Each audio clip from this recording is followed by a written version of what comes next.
I don't bet this the Kemi Mutombo, man. Everybody can say whatever they want to say, but no one does it like Bet.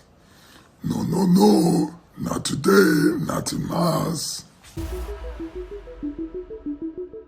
And welcome back, Pat from the Fantasy Basketball Show. Today we're going to be taking a look at some sell-high targets, players you might want to get rid of now before it's too late. So before we start, make sure to hit that like and subscribe button. It really helps our show out as well. And you'll keep getting all these videos daily with that notification bell turned on.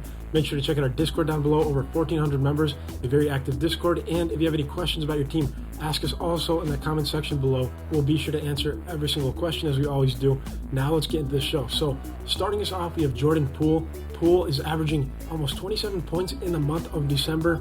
That number is way up from the 15 points he averaged in November with Steph Curry in the lineup. So now Steph Curry's return is right around the corner, which could now in turn mean that Poole's value could really sink to maybe not the 15 points we saw, but a lot lower than the 26 we're seeing right now. So now is a perfect opportunity to get rid of Poole right now while he's averaging a lot of points, 3.1 threes per game in the month of December, over 45% shooting. So get rid of Poole, deal him, our top high sell high candidate right now. Then we take a look at Kevin Huerter. So in the last week, he's been averaging 19 points, over 4 rebounds, and 3 assists per game.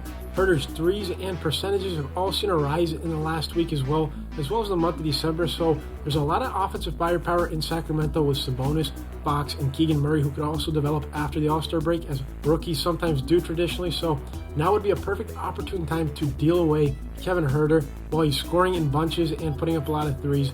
You might be able to get a good role player in return who could also be in that top 75 range and could do a lot more in terms of all-around production versus Kevin Huerter.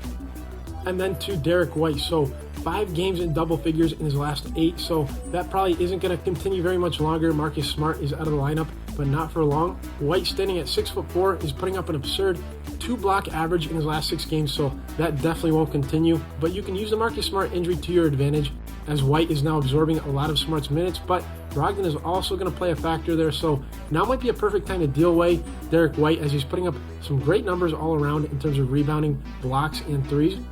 He's also shooting 45% already in the month of January, so that's probably not going to be a trend we should get used to, as he's been a sub 45% shooter from the floor in his recent years in his career. So get rid of White right now as soon as you can. You can get a lot of value for him, as he's now reaching the cusp of that top 80 mark in player rankings before Smart returns.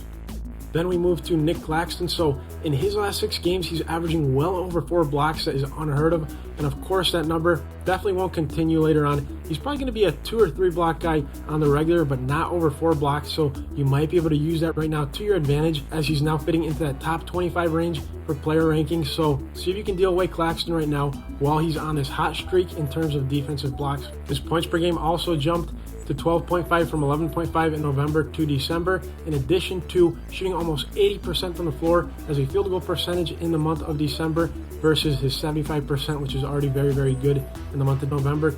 Pretty much all his numbers have been going way up, so now would be the perfect time to deal with Claxton, see if you can get some good value in return, which you should be able to, because blocks are a coveted commodity. So that does it for this one. Make sure to hit that like and subscribe button. It really helps our show out, and you'll keep getting these videos on a daily basis. If you have any questions about your team, ask us in the comment section below. We'll answer every single one. And check out our Discord. We'll see you next time. Not in Mars.